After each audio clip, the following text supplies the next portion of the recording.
We should be live here in just a second.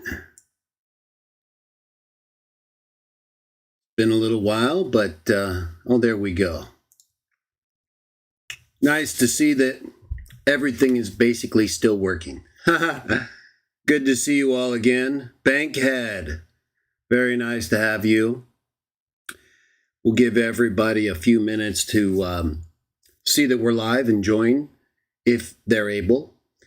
But we're back, right? We took about a month off from our regular Saturday Christian Witnesses of Jah live discussion show. Because being the end of the year, I had a lot to do. And I think everybody at the end of the year has, things they need to do. There's more time that you have with your family. So it's just a good time to take a little bit of an extended break. Otherwise, I try to be regular every Saturday. We do take breaks like we just came back from. That's once or twice a year. Occasionally, I'll take a weekend off, but I always let you know. Right? So even the videos we last did, I made it clear that, hey, we're going to be gone for a little while. Just maybe a week or so longer than I planned, but that's how it worked out. But we have today's show, our continuation. We're in a series right now on the angels of Jah in Genesis. This follows our angels of Jah in Zechariah series. Now, in between these series, we do our regular Christian Witnesses of Jah live discussion, which is usually based around a main idea or topic, not necessarily a series like right now. So if you look back through the videos on the Christian Witnesses of Jah live discussion, we've done 40. This is 41. Then you'll see, in addition to the series I mentioned, we have topical discussion. And sometimes it's clear, sometimes it's not, based on the thumbnail. Now, the thumbnail usually will always represent some part of the show. But that doesn't mean that it's the whole show. We talk like we are now, usually in a kind of opening, free discussion before I get into the more structured discussion, which in this case is, as I mentioned, the continuation of our Angels of Jah in Genesis series. Now, if you haven't watched any of the prior videos, either in the Genesis series, well, it's specifically the Genesis series, then I encourage you to do so, because I'm not going to, every show prior to this in this series on Genesis and the angels in it, I've summarized the prior show and kind of kept things cumulatively summarized through to this point. But from here, I'm just going to make a few references as may be necessary. Otherwise, I'm going to assume, of course, and by assume, right, assume can mean one of two things. You're assuming something for no reason at all. You just want to believe it, so you assume it. Or you're assuming it for convenience because you already have explained your reasons for it, right? So you don't have to go over it again. And that's what I'm talking about here. Assuming it for the sake of convenience. It's not like I've not already explained and done the videos that, to this point, if you've watched them, you know the main texts and concepts that we've covered that show just what's going on with the angels of Jah in Genesis. So where are we at this point? Well, we've covered, as I mentioned, some significant accounts, and not the least of which was in our last show, right, from Genesis 19. We covered actually more than Genesis 19. But Genesis 19 is often seen and presented by Trinitarians as a significant account in ways that, it's just more familiar to many of us. But we looked at that text and text before it and text after it, and from tonight's reading forward, we're going to go all the way through the end of Genesis. And we're going to show that the angels of Jah in Genesis are everywhere. And they're representing him in every single thing, at least to this point, as I understand the accounts and what they say. Now, the Bible in Genesis and in other books does say it's God, right? It's God talking. He's the one there. He's the one doing them. Oh, but the fact is that those very same texts are often connected with accounts that show it's the angel representing him. And then we have explicit accounts so far in Zechariah and in Genesis where angels are talking for God. We even had in one of our prior shows, I believe our last show, an angel talking out of heaven for God and explicitly identified as an angel. It also presented an angel and God giving a blessing.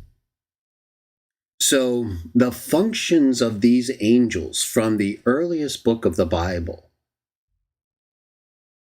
in terms of when it was written and also the content that it covers, makes it very clear through to this point that the angels are speaking for God. They're his sons.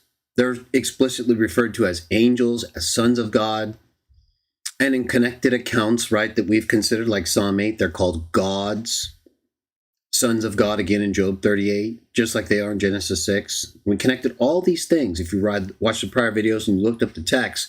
So there's no Trinity here, right? The Trinity is an assumption, like I mentioned earlier, the other of the two meanings I gave. Right? You can assume something for convenience in a discussion because you've already proven it, or at least you believe you have, right? You've given your reasons, and so you assume it, you don't reprove it, so you can move on, right? And it's no longer the issue you've covered.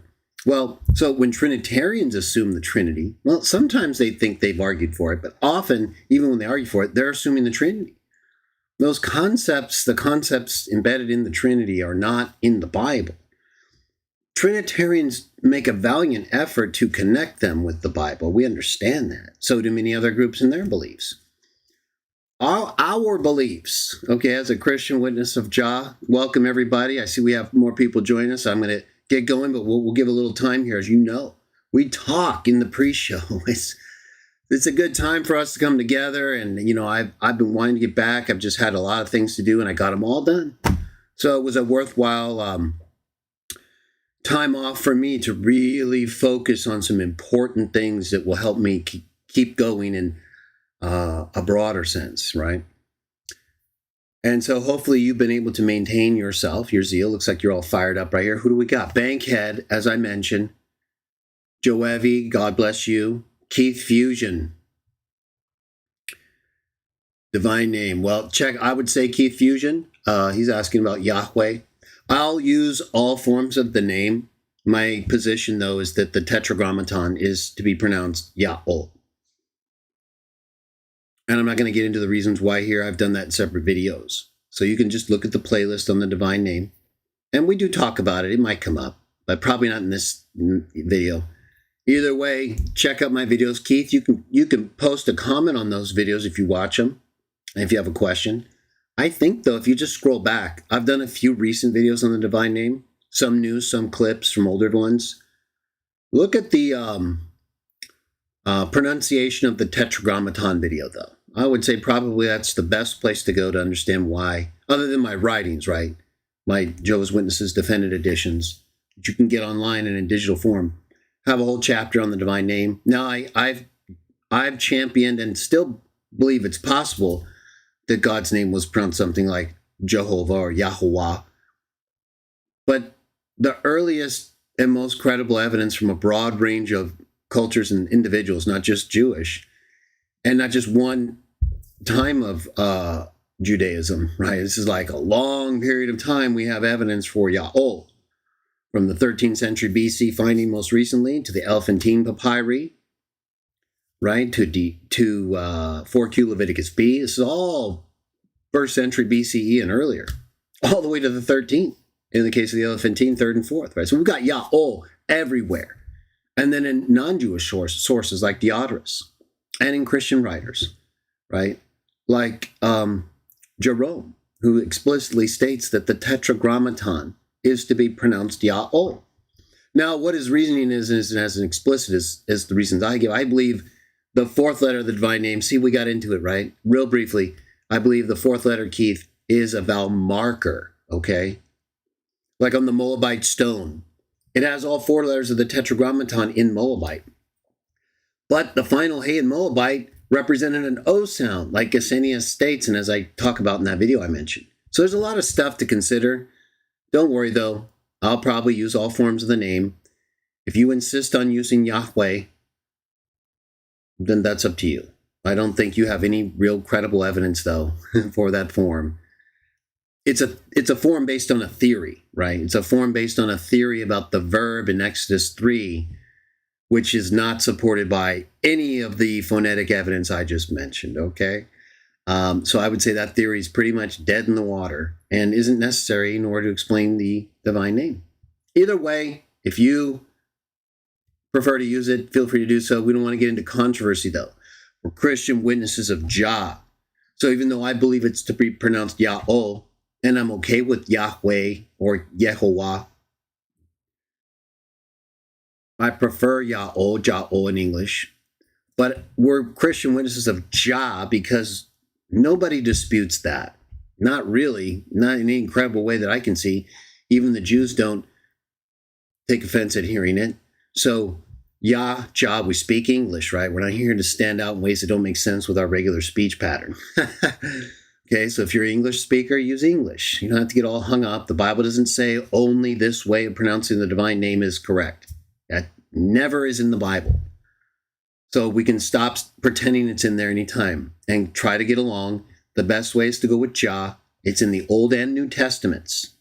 Oh, yes. And it's directly contrasted with the evidence that's best for Yahweh outside of the verbal conjugation association with Exodus 3, Hawa, Haya, Ehyeh, and that whole theory that the divine name is somehow, the third person of that same verb. No, it's not. Nothing indicates that that's the case. That's just a theory that looks kind of like it might be true, but it's not. None of the phonetic evidence from any biblical time period say that that's the case. And I just don't think that many people were wrong over that long a period of time, right? It's in the actual biblical text in the Dead Sea Scrolls. Diodorus, a Greek historian, says that's what the Jews were saying. The Elephantine Jews were literally using a three-letter form and a yod double hey, showing that the final hey was a vowel marker. It's literally used there. I don't see how it could be used other than as an O sound like it is in the four-letter form, but in the three-letter form, in the couple forms of Elephantine, there aren't yod hey wah, it's yod hey hey. The final hey is simply in place of the wah, because it's so used to being a vowel marker for an O sound. And so, you can kind of look at it and see very clearly what's going on. I think the evidence fits perfectly with all the phonetic elements. I don't think that many people were that wrong if the verbal association theory was correct. Either way, watch those videos. Let's use Yah, though, right? Let's go with Jah. If we can't agree on stuff, and I'll put aside my preference. I'll put aside, not put aside totally, right? Put aside for the sake of our fellowship.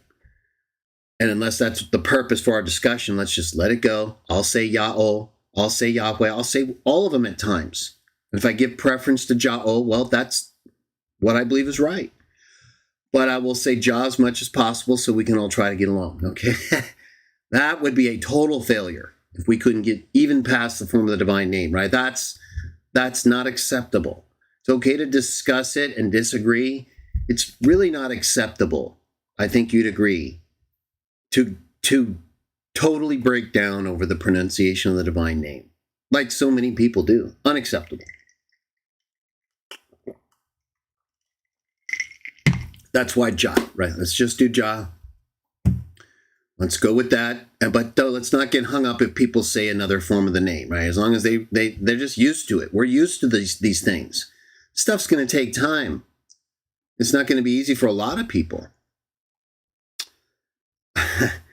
And it's probably not easy for a lot of us. So, let's try to be as accommodating as possible without tolerating obvious error, right? If people are trying, they're working on what they're doing, and they don't always say the right form of the divine name, or they're working on getting Jah in there more so than Yahweh or Jehovah, well, then don't make a big deal about it. They'll figure it out, and they'll gradually see, okay, yeah, Jah, that's Old and New Testament, easiest to pronounce, no controversy, done, right? The people that want to argue, they're going to use the other ones no matter what.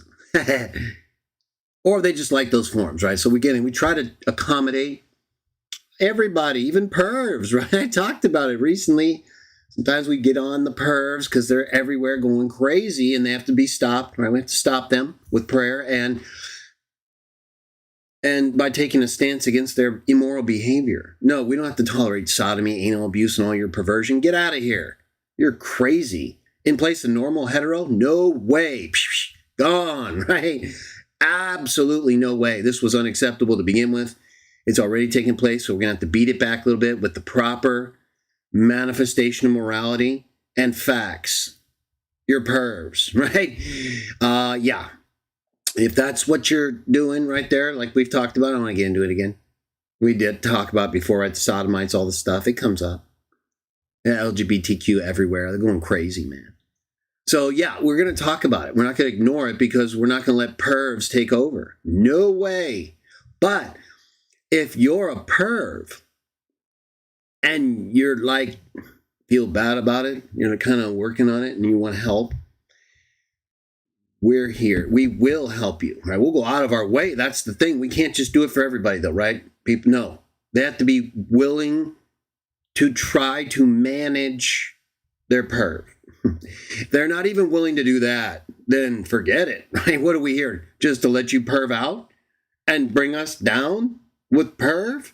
No. No way. No. Are you crazy? The very idea that these perverts would think that people who believe in the Bible would accommodate their perv is offensive, right? I can't believe more women aren't offended, though. That blows me away. Like all these homos and other pervs running after anuses, not even focusing on the women and their proper. Oh, so that's an issue. What do we got here? Bankhead. We've talked about Bank. Joevi and Keith. Everett. Everett is active as usual. Terry, very good to see you. TKS.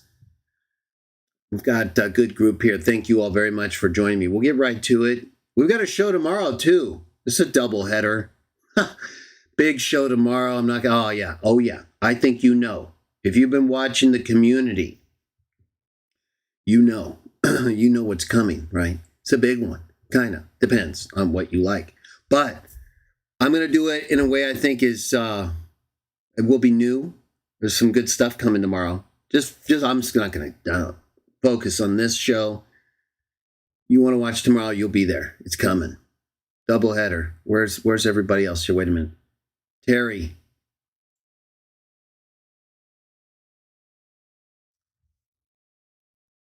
Oh, yeah, you're going to see some good stuff tonight. And I think what you're saying is right there about Jesus and what he would say. Purple Rain.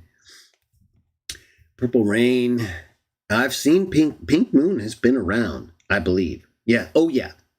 He might even come around. We'll see. We always look for a double header there. Purple Rain and Pink Moon. Purple Rain from Australia, Melbourne. Very good. Very nice to have you. Yeah, like Everett says, you want to pronounce it wrong, that's up to you. We don't have to, right? And we'll try to be nice to you, right? But, why not just go with the best evidence, quite frankly, right? Well, I understand, yeah, we all need time to defamiliarize ourselves with what's not correct. But wouldn't that be like a priority kind of thing? If you knew, excuse me, man, I haven't talked in a while. If you knew, like especially something on the divine name, right? Now, again, people get used to it. It's hard a little bit. I think like Tarantula Clan one time said, he prays using Jehovah, it's Yehovah, and he feels he's answered. So there's an impact there. Right? There's a lot of meaning with the use of certain forms of God's name or Jesus in ways that may not be exactly correct. But as I would tell Tarantula Clan or anyone else, right, there are others who would say the same thing. Right? They'll say that, I pray to Yahweh, and I always feel like I'm answered. Okay, so now what, right? I pray to Jah. Oh, Jah, I feel like I'm doing pretty good. So now what, right? I guess we just have to try to be accommodating like our Father and do the best we can. And let's just defer to Jah, right? That's the whole point. I'm so glad I did that.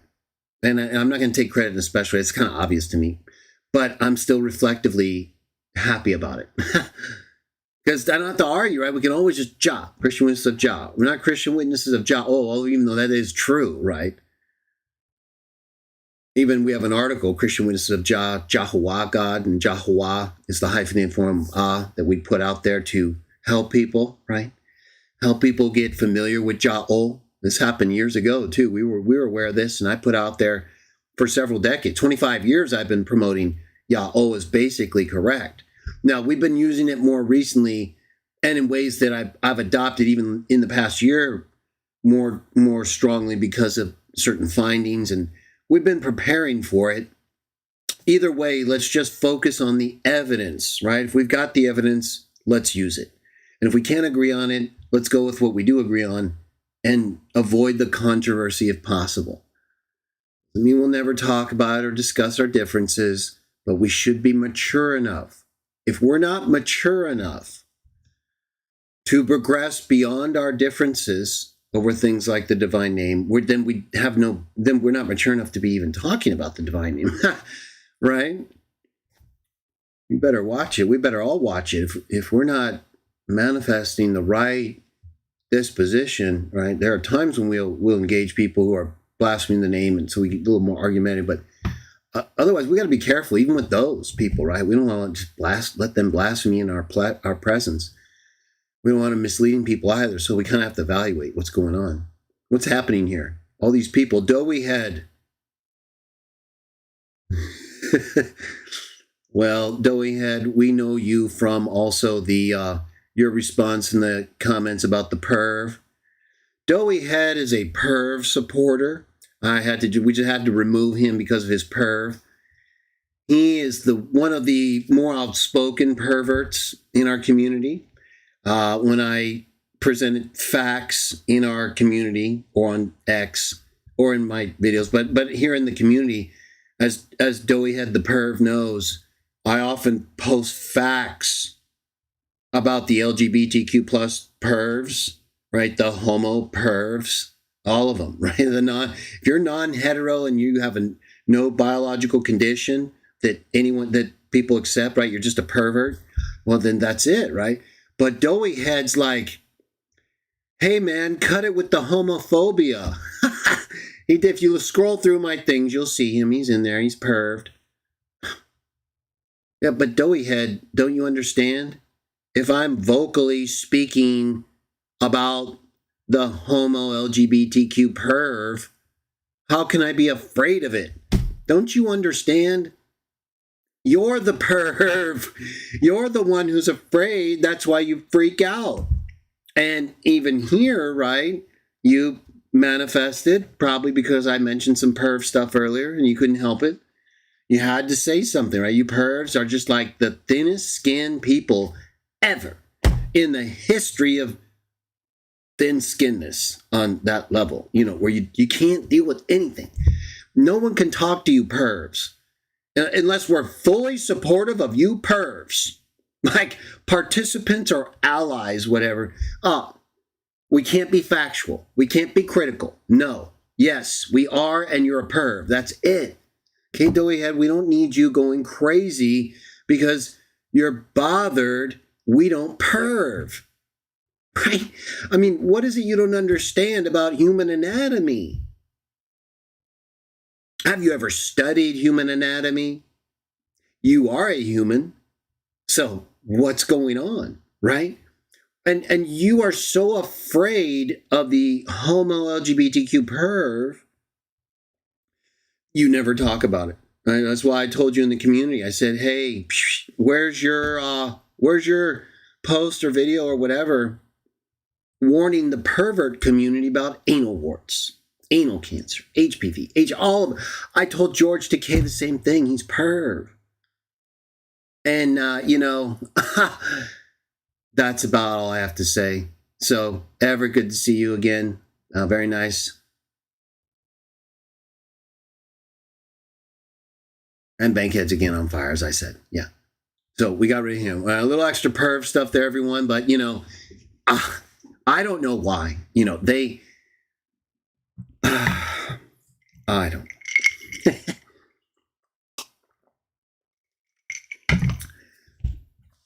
I don't know what to make of it myself. So we're going to get started here, everybody. But, yeah. Let's just try to focus on the angels of Jah. Oh, now again, last time we did get into the sodomy, so like I gave him a little time there. Maybe it's a little carryover from last show, and he didn't get the comment, right? Doughy Head is always trying to like stand up for the perverts. And so, I don't know. Something triggered him. And we're not gonna keep going on that, Doughy Head. No. We're gonna move on to the subject. All right. So let's go ahead. We'll go to the Bible Hub. Do we have it up here? Yeah. Let's go to the Bible Hub. And yeah, we're going to do it that way. Now, it's a little bit different. You'll see what I'm talking about here in terms of the style. But in either case, welcome. Well, let me just say, I'm facing everything here, right? And we'll get going. Welcome, everybody, to Christian Witnesses of Jah live discussion number 41. We've been off for a few weeks, but we're back, and I'm going to try to be as regular as possible. So we should be here next week. Again, sometimes I'll take a week off or a few weeks off like we just did. And if you subscribe and hit the bell, all notifications, you should be aware of what's happening. Also, the community section should give you updates. You can also ask or comment on a video if you're curious and you just don't know what's going on. And I'll try to tell you what's going on. But if you're current in our series, then you know we last left off Christian Witnesses of Jah number 40 with our Angels of Jah in Genesis series. We finished up Genesis 19 through 24. And I've been summarizing, as I mentioned earlier, the shows to that point. So watch any of the prior shows and you should get a pretty good... Well, I guess the most recent would be best, right? You get the full all the way through chapter 24, or just watch all the videos if you really want to know what's going on. We covered a ton of material. So we're going to keep going. We've got a couple more shows after this, and we'll finish this series in Genesis. And then we'll probably take a couple months off and just go back to like different, topics, topical format, no series stuff. And then probably later... maybe sometime in April, after we do like the next memorial show, right? So you want to be with us for that, Watchtower people. And by the way, we do that every time on Christian Witnesses of Jah live. At the end of the show, I got the bread and wine right there. So if you want to join us, right? I know some of you Watchtower people that bothers you. You don't like it. You think only the annoying and all this stuff. Well, we want to try to help you. We understand at times it can be hard conceptually because you've been beaten down by the governing body and those in the Watchtower who no longer care about you. They absolutely are misleading you when it comes to what you should be doing and who you are. They put you in a terrible position. So we somewhat sympathize, but we've all gone through this to some degree or another. And this is not going to be an easy path no matter what. It is and it isn't. Right? What are you willing to do for what is right is the question of value. Right? So for those who really care about the truth, well, then it's the most valuable thing. But it's not going to be the most convenient. And it's not always going to be the easiest thing, especially in this world or where we have people who are gone, right? They have totally given up when it comes to standing for what's correct, no matter the cost. We've got people who can't even address the homo abuse that is prevalent everywhere. Right? It's like one of the easiest things to point out and say, hey, gone, right? You know what they're doing? You understand the damage?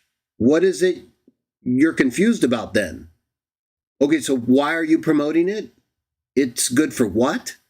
Exactly. Nothing and all bad. So stop it. Right, that's like the easiest thing. Boom, boom, boom.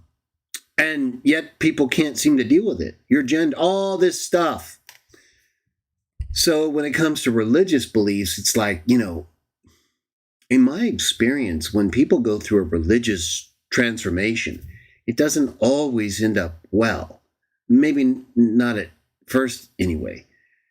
People can come through it, right? You go through periods where your faith gets wrecked, kind of like Job on different levels. But not everyone comes through it like Job. You might go through it like Job, but do you come through it like Job? Well, if you come through it like Job, you're going to lose everything. Pretty much. close to it on some level, representatively, right? It doesn't always have to be one-to-one correspondingly. And like you're just like destitute, right? It's a little bit different culturally. Probably couldn't survive in a homeless state like that today in some way. Maybe, probably, well, you could, but let's just say you're going to lose a lot, okay, to make it a more down to earth. People are more likely to lose a lot than just become totally homeless and everyone gone, right? Although that's what happened basically to Job. What are you going to do then? That's really the question, right? We all like to look at Job. We all like to invoke Job. We all say, well, I feel like Job. Okay, well, are you going to come out like Job? That is the question, right? To come out like Job, you've got to be willing to acknowledge you don't know everything. And you don't have to. But you do have to accept the right beliefs for the right reasons. At least the most critical ones. In Job's case, that Jah. It's about Jah. It's not about you. It's not about your turmoils, your suffering. It's him letting all this happen so we can hopefully get to a point where none of this will happen. And until then, we've got a lot of things that are going to happen. And some of you are trapped. You're trapped in different structures of belief. Some of you are in Watchtower. Some of you are in a Trinitarian structure of belief. Some of you are in Mormon. Some of you in Muslim. Different beliefs. It doesn't mean you're all bad, or that all those groups are bad. You're not going to be Job until you stand on your own, no matter what group you belong to. So with that in mind, let's take a look at the angels of Jah. All right? You need to know these things. We need to have information. That's why I do these shows. That's why I try to present information in a way that's going to help you grow, right? Help you become strong, like Job, right? Maybe you aren't always like he wasn't always, and like none of us are always, but we grow. So, right, if you're growing, you're becoming stronger. You're not growing, right? A lot of these groups, they keep you from growing. I think they do. I think there's no way you can really grow unless it's in the way that supports what they're doing. But then are you really growing, or are you becoming more dependent on what they're doing? I think that's often the case, right? Because the more you're growing into what they're doing, if they're approving, then you've got to be doing what they're doing. And so you're becoming weaker, but you think you're becoming stronger. You're becoming more dependent upon them. You should be becoming less dependent on anyone. Now, that doesn't mean you shouldn't depend on someone that you're with in a relational sense or in a friend. We're talking about spiritually. Why is it you would need someone? It's good to have someone. Hopefully it's good to have someone like me help you kind of stay structured and steady and thinking of these things. It helps me, right? Come knowing that I can come to you and you like what we do and you're a part of it and you're into it. I'm like, okay, let's bring out the best of these texts and make sure that everybody knows what they're saying, right? So that they have confidence. So they can talk to other people and say, oh, you know, when the Bible has angels talking for Jah, yeah, that doesn't actually mean they're Jah. Like we've seen to this point, like we saw in the book of Zechariah, and like we've seen all throughout the Bible. And like we'll see in subsequent chapters, right? After we finish this one, like I was saying, take a couple months off, we'll do Exodus. As you all know, Exodus is loaded with angels of Jah.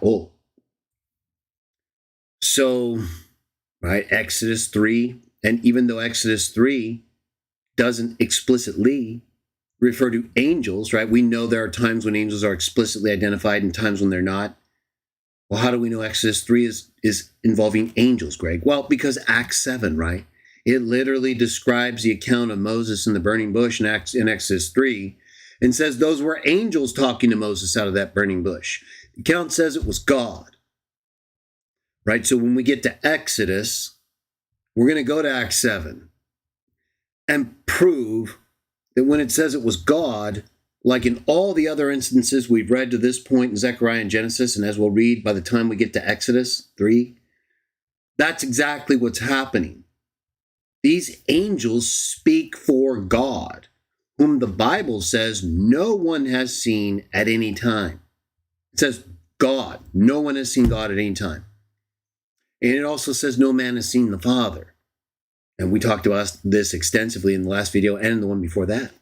We read several texts where, yes, we know the Bible does say people saw God, but other texts prove that wasn't the case.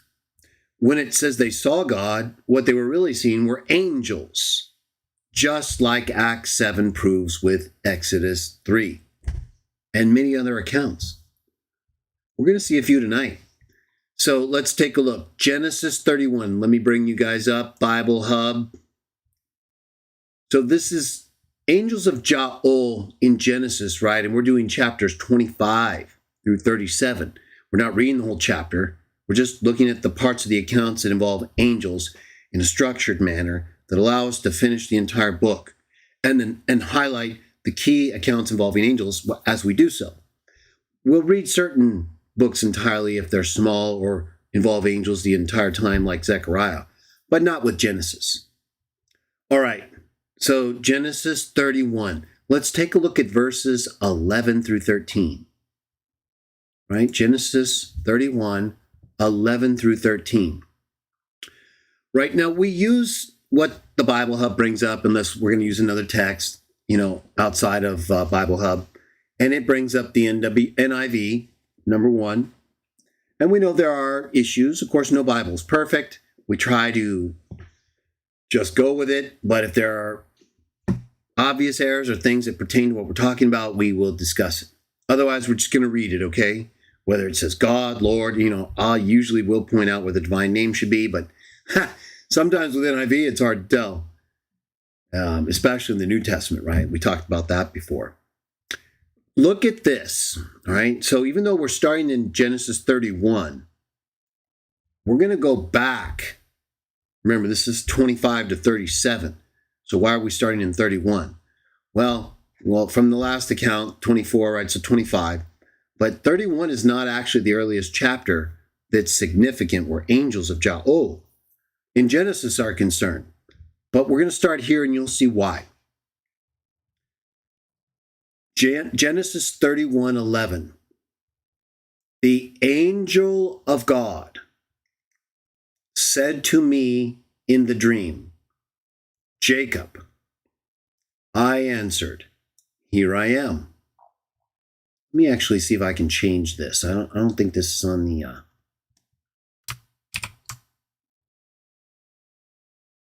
is this on the multi? No, I didn't think it was. Sometimes the size of the screen, it hides one of the options.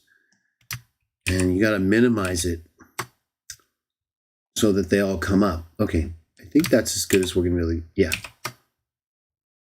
All right, so we've got the Hebrew and the Greek over here on the right. We've got English translations on the left. Good thing about Bible Hub is it has a lot of different settings, right? So you got to be careful, though, because some of them are tucked away. And some of them are dependent upon the size of the screen, as you just saw. And in the Greek text, you can see the NIV is a translation, usually. Seems anyway. Although with Psalm 8:5, right, it seems like it translates to Septuagint. Or is more interpretive where gods are concerned. Either way, here the Hebrew does say angel of God, just like these other English translations state. King James, American Standard, I looked at it as well. You can see right over here. Malach ha Elohim, angel of God. And in the Greek, Hangalos Tutheu. So there's no doubt this is an angel, okay?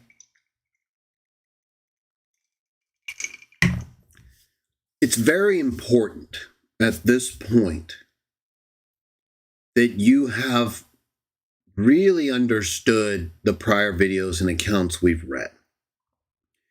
Now, if you haven't watched them yet or really committed yourself to what they say and how we looked at them,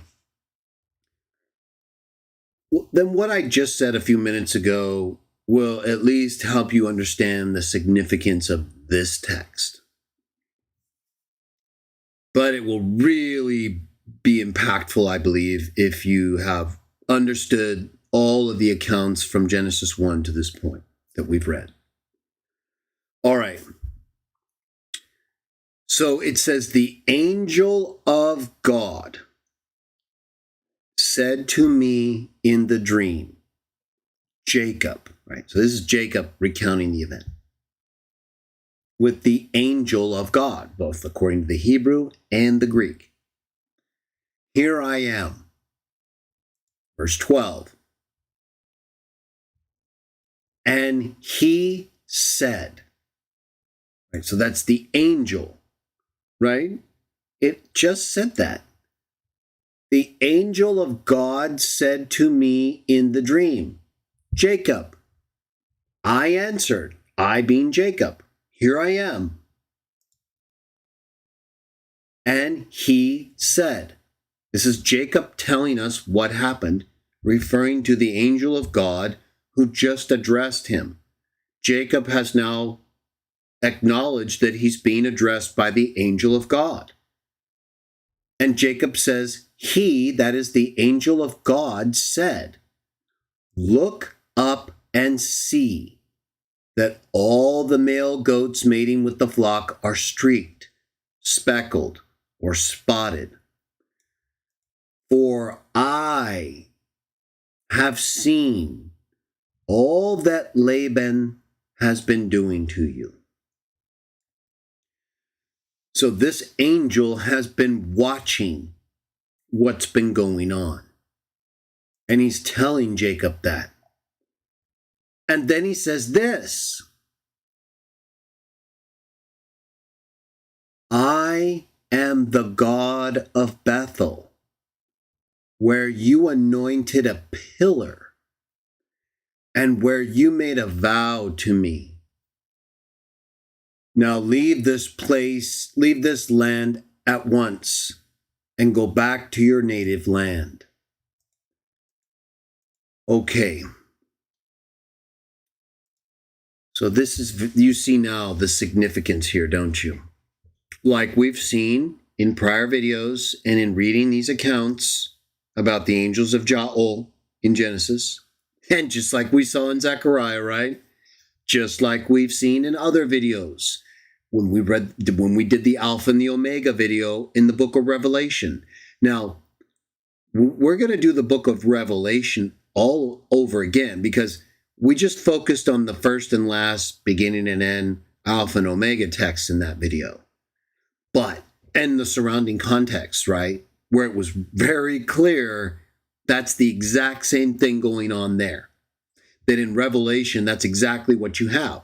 The same thing you have right here, and that you have in Zechariah, and all throughout the Bible.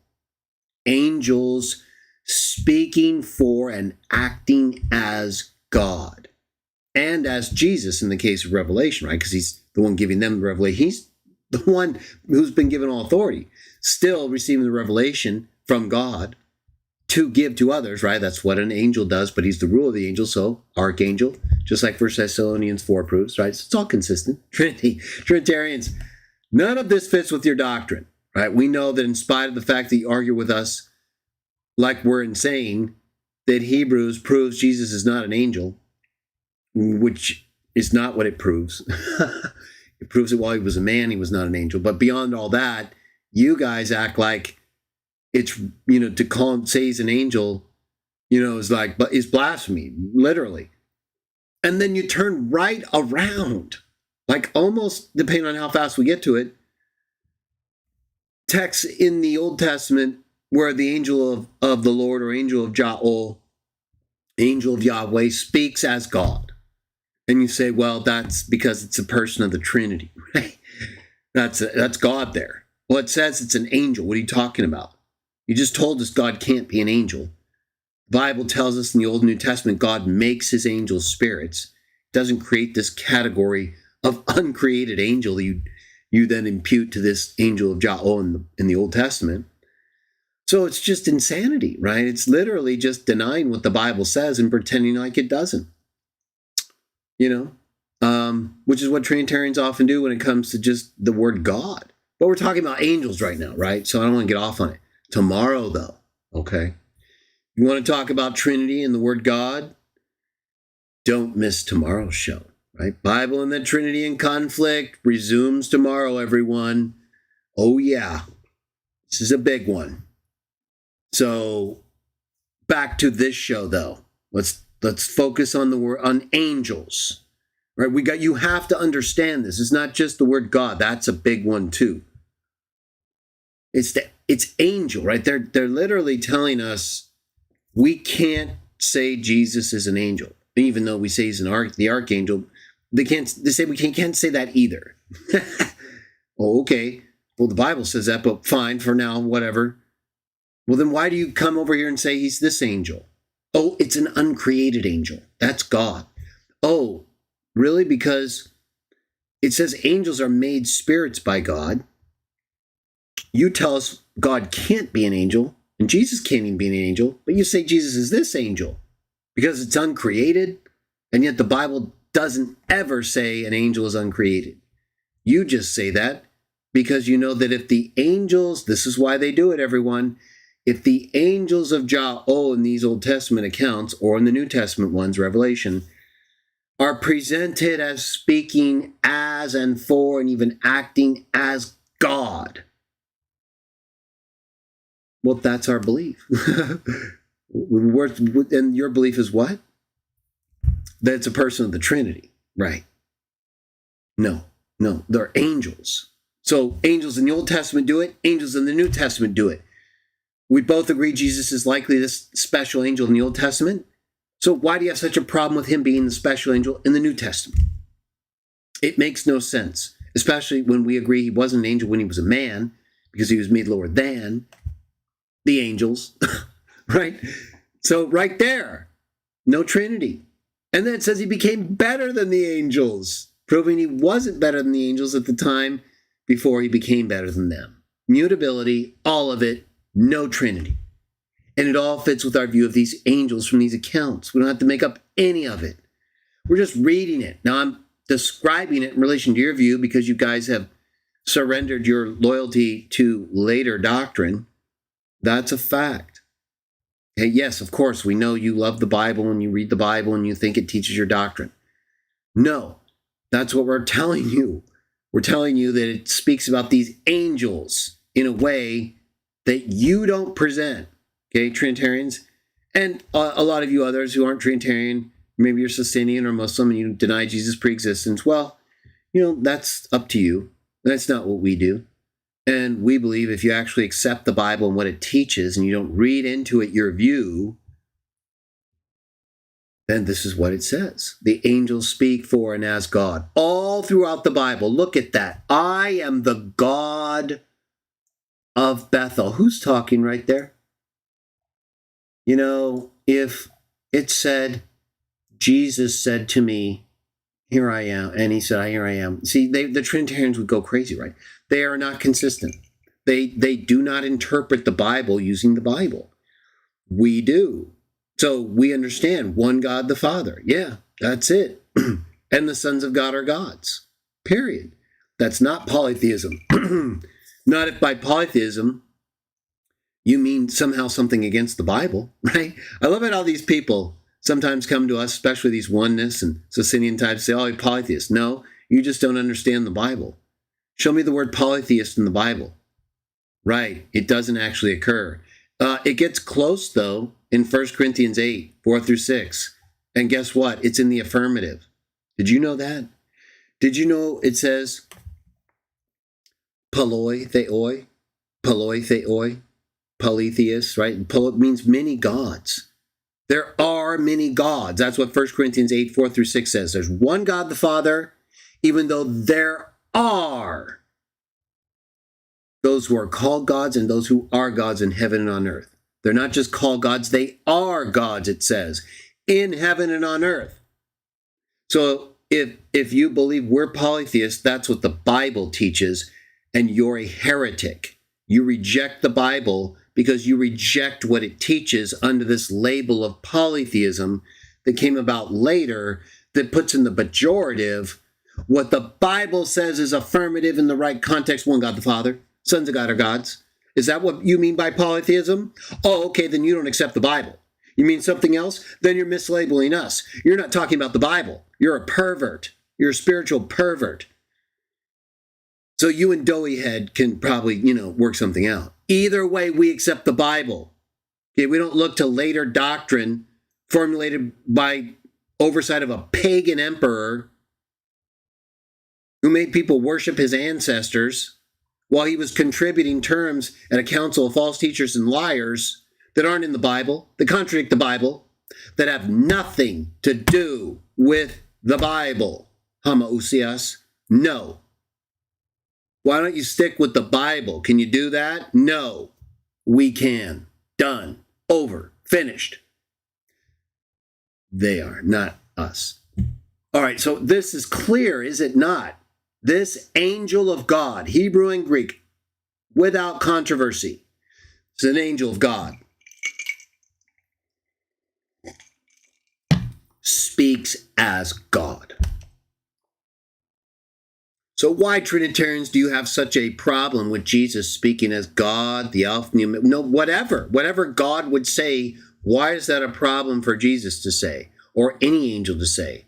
Because they both actually say it, both an angel and Jesus, right? It's literally an angel speaking in Revelation 21 and 22 for God and Jesus.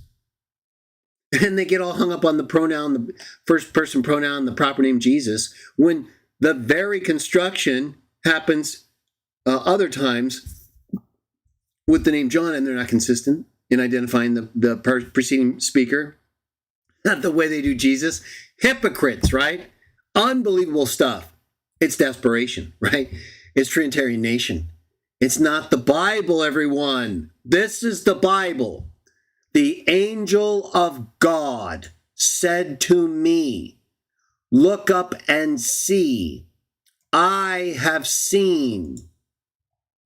I am the God of Bethel, where you anointed a pillar and where you made a vow to me. Who is this? This is the angel of God. You understand that, Trinitarians? Do you understand that angels of God do this? This is how they do. You teach this? No, you teach this is the uncreated special angel that doesn't exist according to the Bible. This is something you invented because of your later false doctrine. We understand that. Why don't you just teach what the Bible teaches? These are angels. They're all created spirits. He's the Father. He's the one God. They're called gods and are gods in heaven and on earth. Done. Game over. That's it. Over. There's nothing else that needs to be said. It's over. Oh, we're going to have more. We're going to say more. Because even though it's over, there's more. But this is it. You don't need more when it's over. We just have more. So let's go back to this account right here, where you anointed a pillar. We not only have this explicit account on top of everything else we've read to this point that prove that our understanding of the sons of God as gods and able to speak as God and represent their Father as God, speaking every title he has as if it's theirs, is correct. That does not make them him. And that's what you fail to understand, Trinitarians, Oneness, Socinian, all of you. Because you don't follow these texts. No, you don't. If you did, you just accept what it says. Angels speak for God. That's what it says.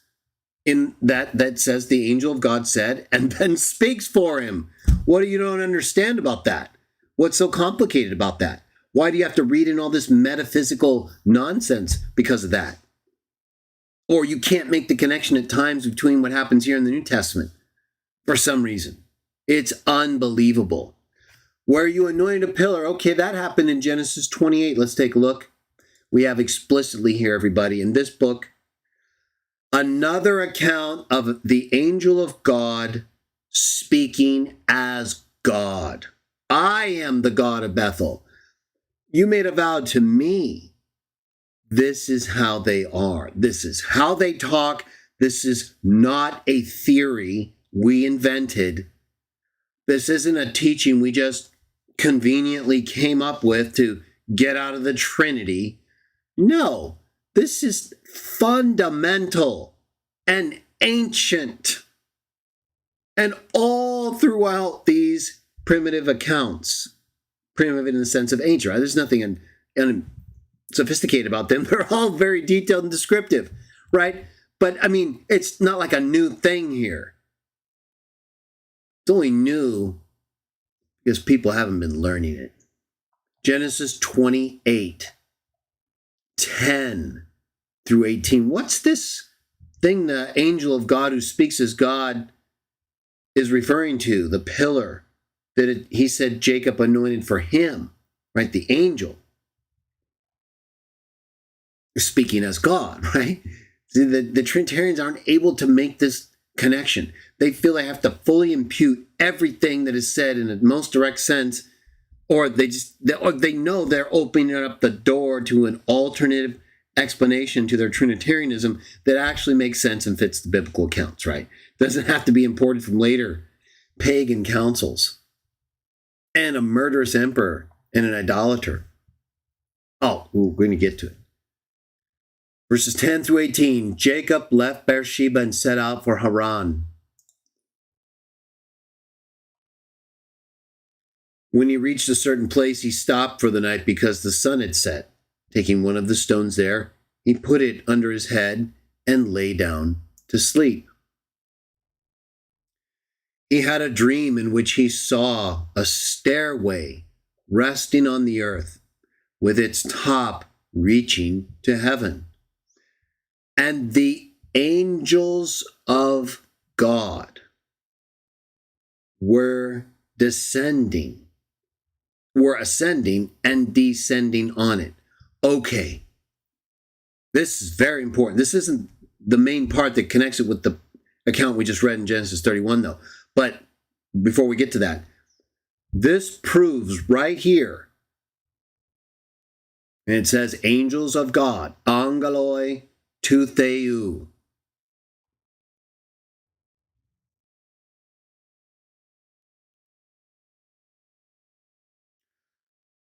Malachi Elohim, angels of God, in both the Hebrew and the Greek. It says right here, they're going up and down from heaven and earth on this ladder or stairway. And I think stairway is the proper way to translate that. I think it's better than ladder. So this proves right here that it's the angels who are coming up and going up and coming down. When it talks about, the men, and that's going to come up again here tonight, but in the prior accounts we saw also, especially in Genesis 18, 19, it explicitly referred to 3 men, and then two of the men who went to Sodom as angels, but the third one was also clearly an angel as well. We talked about it. Watch those videos. This is what they do. It's the angels who go up and who come down from heaven to the earth and act and speak as God. And this is them doing it right here.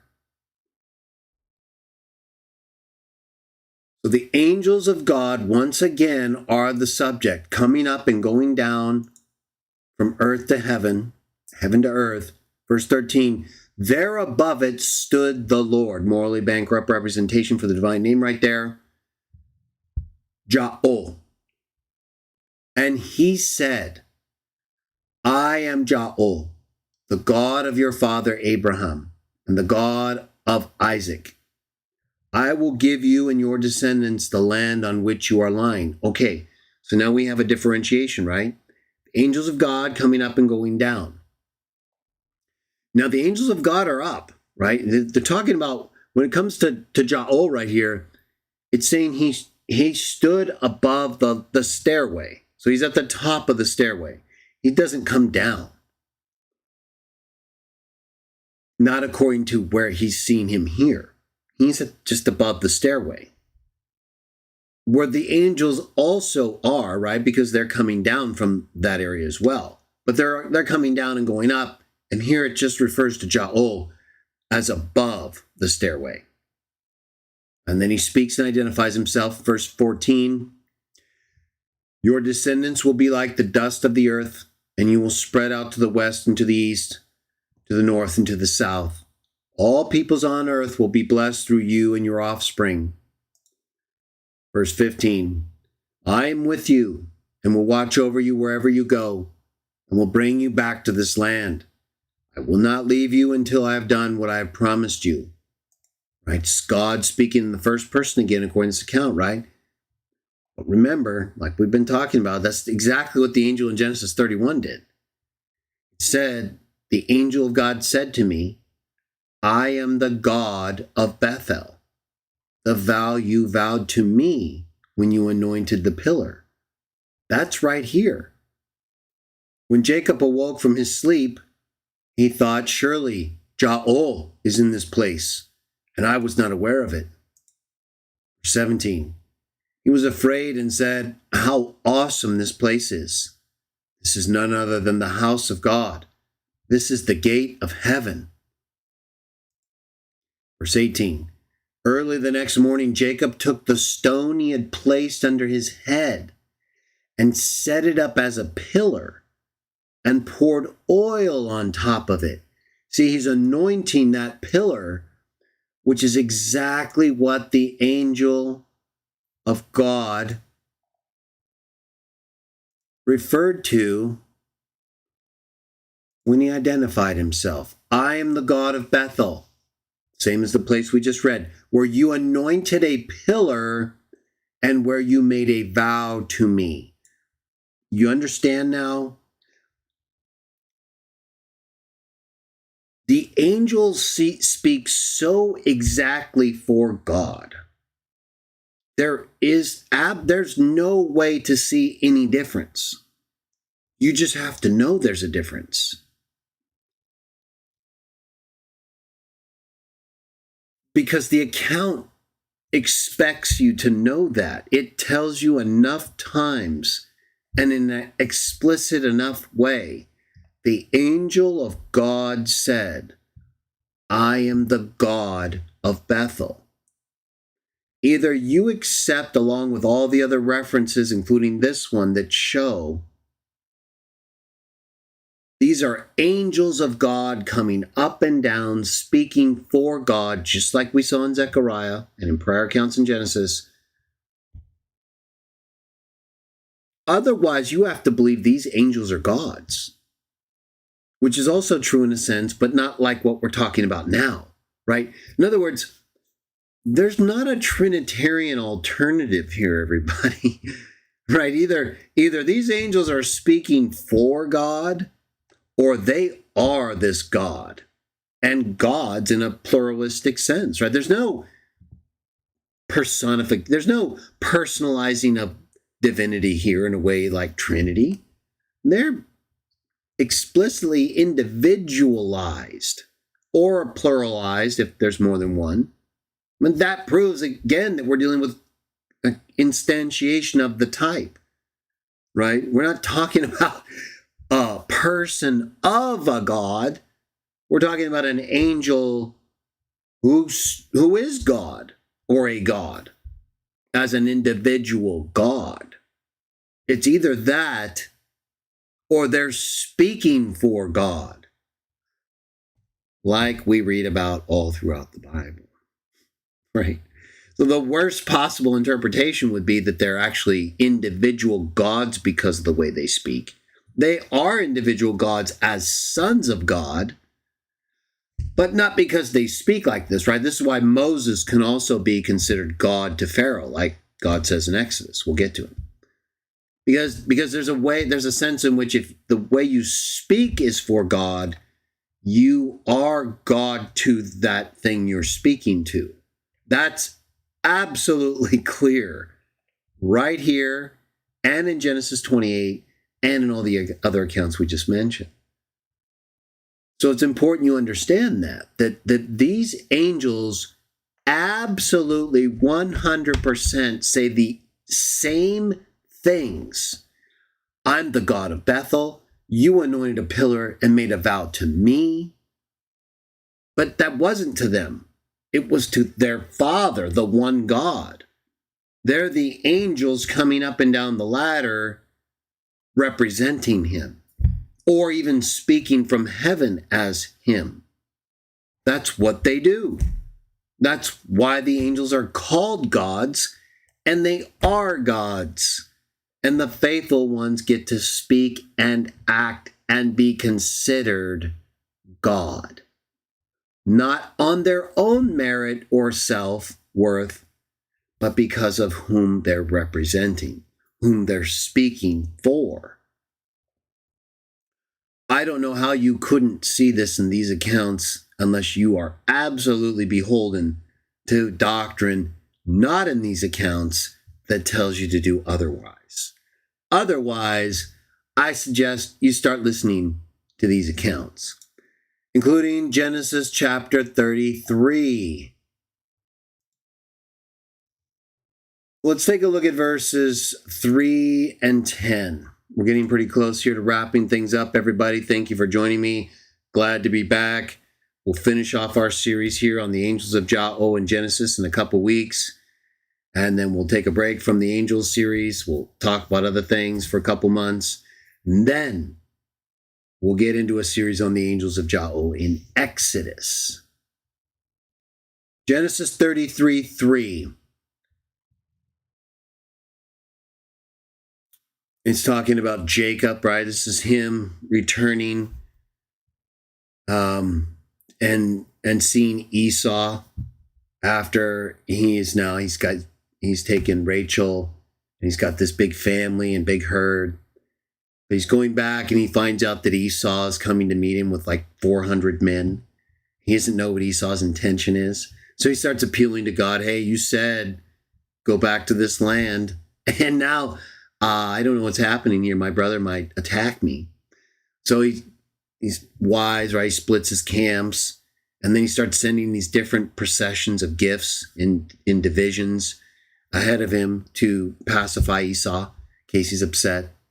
So it says he himself went on ahead and bowed down to the ground. Ha! Trinitarians! You know where this is going. Bowed down to the ground 7 times, Trinitarians, as he approached his brother. You know, I talked about this before, and I've talked about this specific text before, but I'm going to bring it up again in connection with these accounts involving angels, because as we've seen both with angels and humans, and we're going to see it even in a different way again in a moment, this bowing down, this worshiping is what the word can mean. Proskuneo. You can see it right here. Prosekuneson, epitane gain.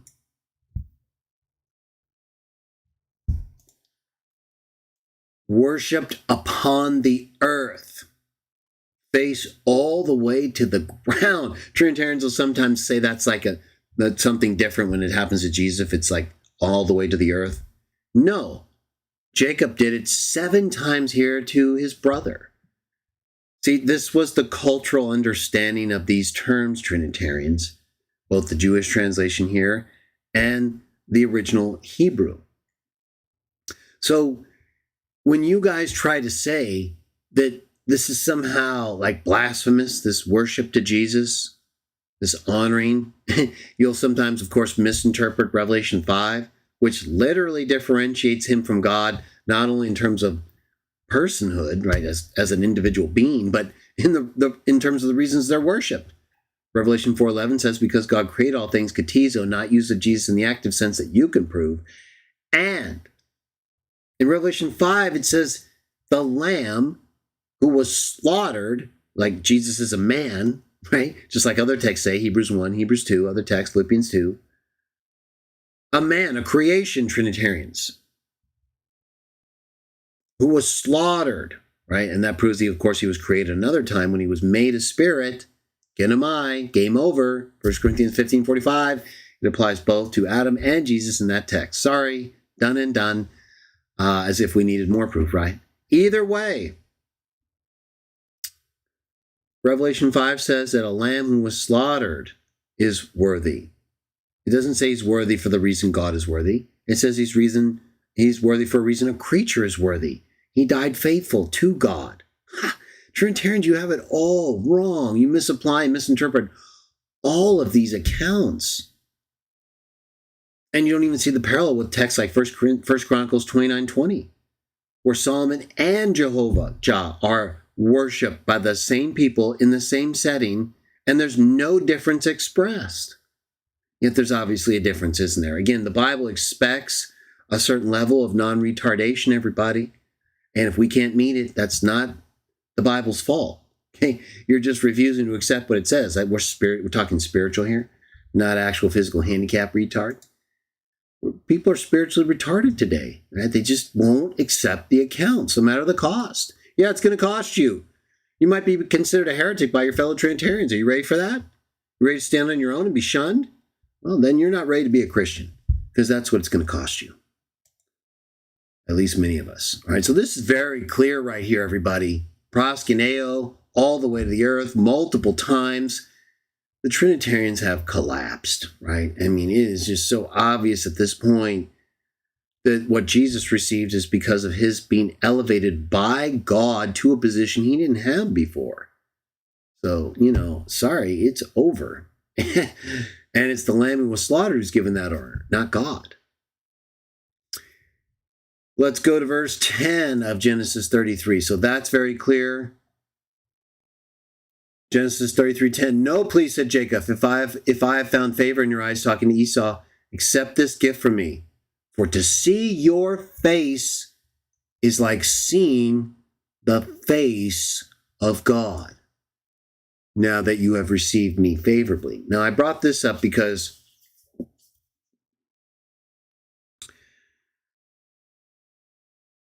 it shows how they were thinking, right? It shows that Jacob and Esau and the people of this time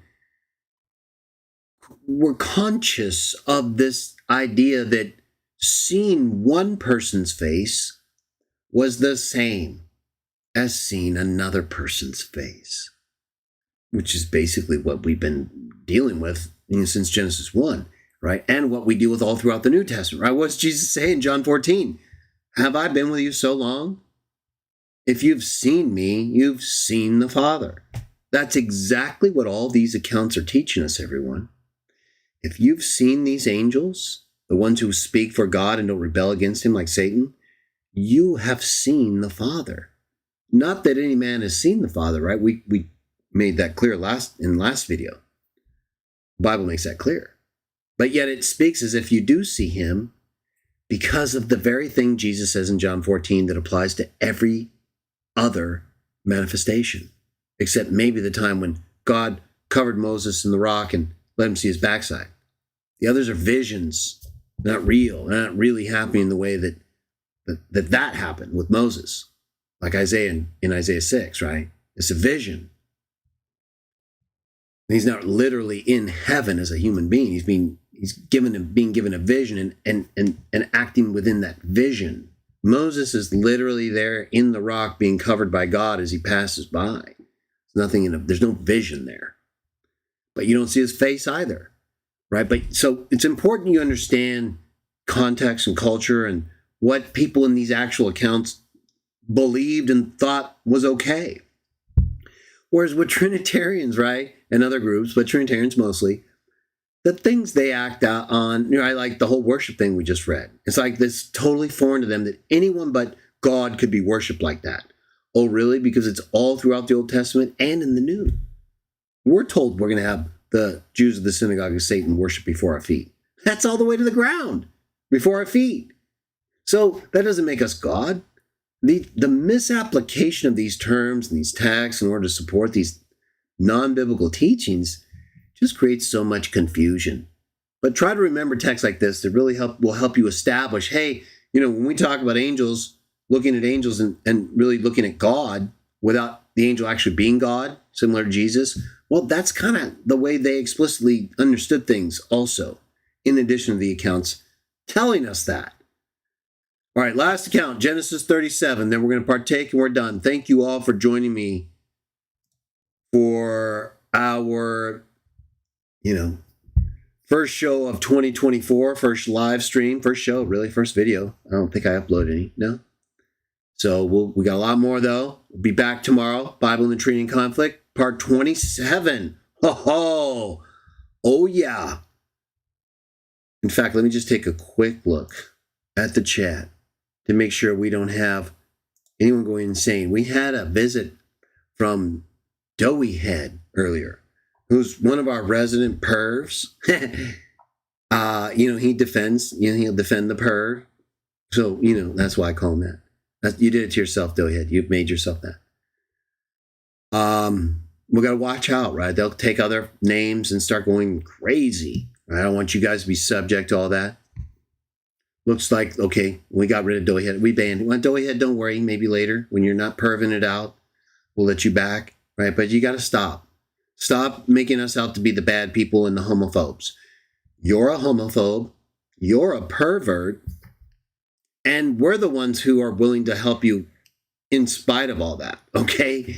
So the least you can do is not perv out when you're here. All right, we got all the good people here. Matiras Trinidad. He's waiting for chapter 48. Huh? It's coming up. George Lopez. Very nice. Patsy.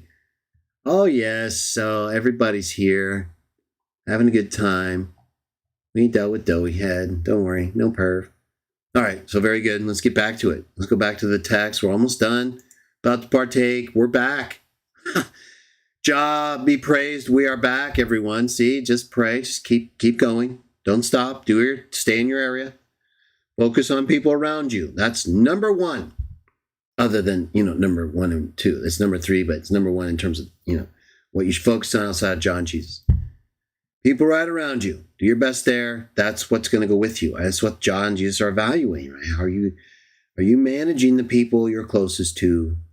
It doesn't mean you can always get the desired result, but are you at least trying, or have you tried, right? Before you move on to all this other stuff. Genesis 36, our last account. Angels of Jah in Genesis.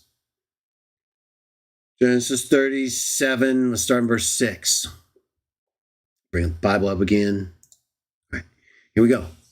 He said to them, listen to this dream I had, right? This is Joseph talking to his brothers. He's telling them, listen to this dream I had. We were binding sheaves of grain out in the field when suddenly my sheaf rose and stood upright. Well, your sheaves, talking to his brothers, right? He's the youngest. Your sheaves gathered around mine and bowed down to it. As you can see, once again, like in the New Testament, we have the Greek word proskuneo, the word Trinitarians. Often we'll cite in text like Hebrews 1:6 and elsewhere and say, see, right there, Trinity. No, it's very common for dignified individuals or persons put in positions of authorities. You're going to see right here, or with Solomon and others, to receive this level of honor. And here you have a young boy in a dream being given such honor over his brothers. And it's God who's behind all this.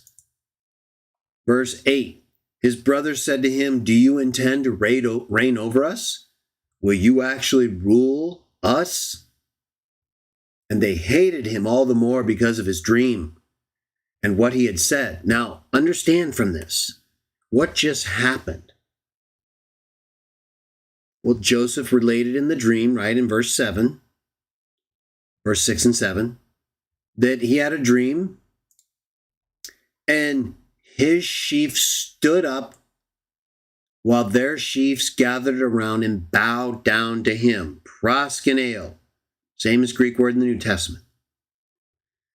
His brothers hear that. He's telling them a dream. They interpret this proskuneo to mean what? To mean he's going to rule over them. Not that he's God, Trinitarians. And what is it we keep telling you this term means when it's used for Jesus in the New Testament? Whether it's Hebrews 1:6, or even if the term's not used, but the concepts are Revelation 5, or in other texts in the Gospels or elsewhere where it's used of Jesus. It's because he's the Messiah. He's the King. He's literally given all authority and sitting on God's throne, or in some accounts will be. So when you question our understanding of that, and we could point to so many terms, like the accounts we've been reading here in the last part of Angels of Jah in Genesis, chapters 25 through 37, we can point to so many use of the term proskuneo in this case, where that's not the case at all. And it shows, like angels, a biblical precedent of usage throughout the Bible, in this case Genesis, early on though, frequently, several times just in this one video in our readings tonight. From Jacob to Esau, bowing down multiple times to the earth, to Esau, to Joseph seeing his brothers bow down to him in a dream. And this is something well known. Again, just like the concept and teaching of angels who speak as and act as God. All the titles, God of Bethel, Alpha and the Omega, all of them. Because they're acting for and speaking as God. As I've explained when it comes to those texts in Revelation and elsewhere, and in these readings. Because the Bible tells us that. You just have to keep reading. Right? But here, clearly, so similar to angels in terms of how Trinitarians fail to use the Bible as precedent for their understanding of the sons of God as gods, and Jesus as God's firstborn of the archangel. Also, therefore, he's the only begotten God, literally.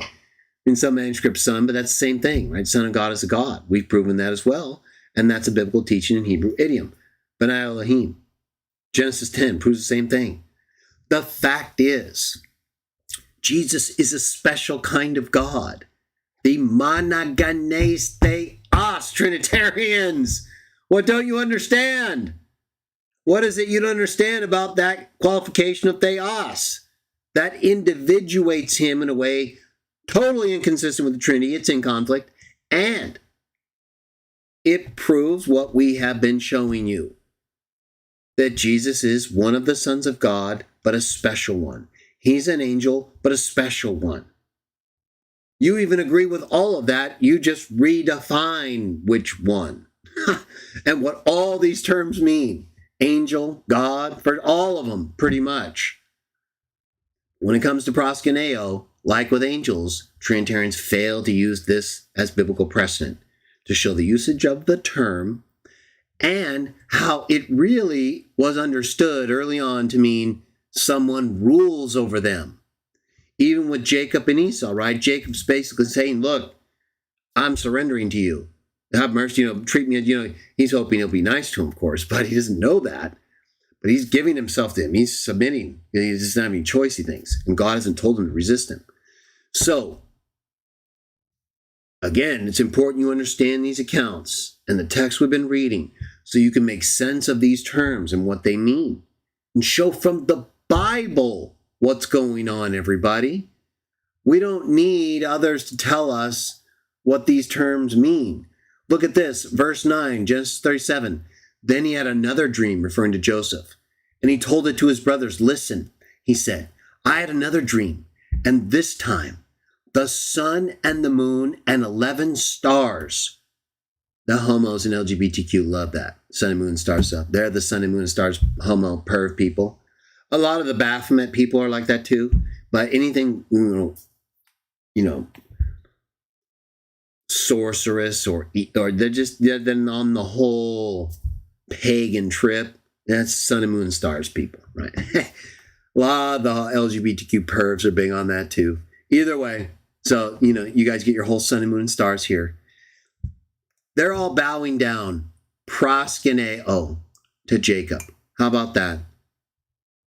So it's very clear what this term can and usually means, and that is that someone's going to rule over someone else, or is being on and above others.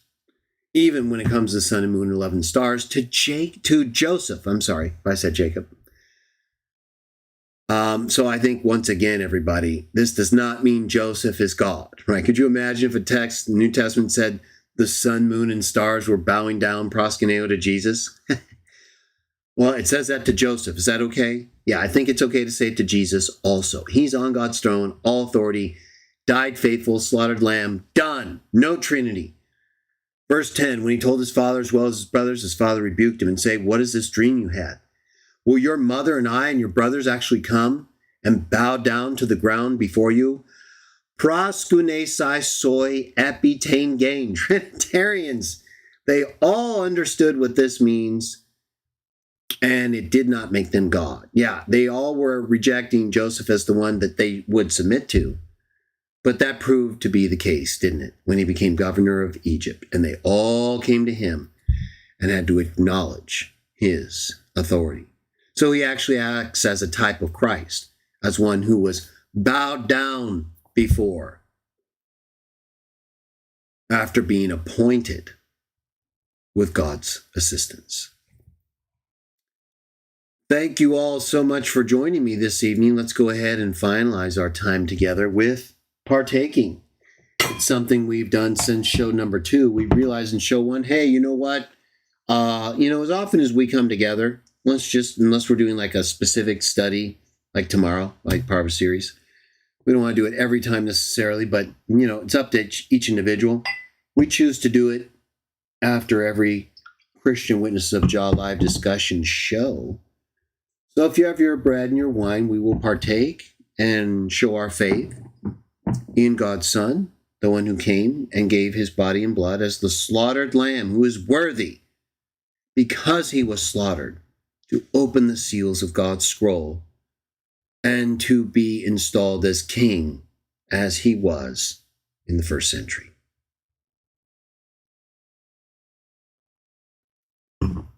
And since then has been ruling with all authority, with the sons of God, including Satan, still on the earth and active, right? Just like you see in the chapters of Revelation after chapter 12, when he's thrown down, starts doing all kinds of crazy stuff.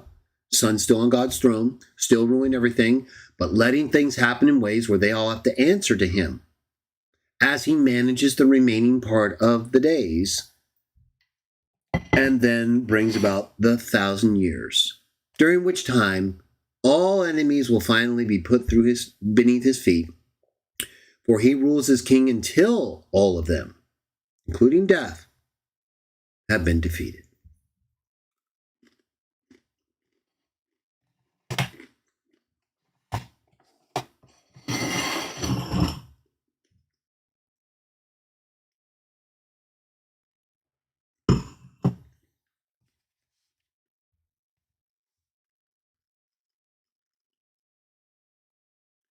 Let's see how you're all doing right there. Very nice. Good to see you all. Glad to be back. I hope you enjoyed the show and it was helpful to you in your understanding of the angels of Jah in Genesis. We'll be back next Saturday, Jah willing, with our next part in this series as we finish up the book of Genesis. But I will be back tomorrow around this same time for the Bible and the Trinity in Conflict, part 27. If you want to know more about the title before the show, take a look in the community section of our channel. Otherwise, I hope you all have a wonderful evening and rest of your weekend. And may Jah bless you. In Jesus' name.